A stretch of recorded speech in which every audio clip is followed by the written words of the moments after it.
পুলিশের হাতে গ্রেপ্তার বাংলাদেশি। রবিবার ধৃতকে মালদা জেলা আদালতে পেশ করা হয়েছে। ধৃত বাংলাদেশির নাম রুবেল, বয়স 36, বাড়ি বাংলাদেশের চাঁপাই নবাবগঞ্জ জেলার অকৈলপুর এলাকায়। পুলিশ সূত্রে জানা গিয়েছে, ধৃত বাংলাদেশি কয়েকজন সঙ্গীকে নিয়ে গরু পাচারের ছক কষেছিল। স্থানীয় বাসিন্দারা হবিবপুর থানা পুলিশকে ঘটনার খবর দেন। খবর পেয়ে ঘটনাস্থলে পৌঁছে ধাওয়া করে এক তরুণকে ধরে ফেলে পুলিশ। প্রাথমিক জেরায় পুলিশ জানতে পারে, ধৃত বাংলাদেশি কয়েকজন সঙ্গীকে নিয়ে গরু পাচারের উদ্দেশ্যে অবৈধভাবে ভারতে প্রবেশ করেছিল।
না না না না গাল দেবো না, এই পয়সা তোমাকে গাল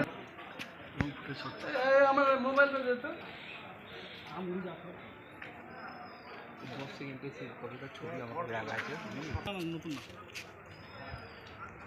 আমাদের এখানে থাকার ব্যবস্থা নেই, একটা এটা ব্যবস্থা করো, যে একটা খবর করো যে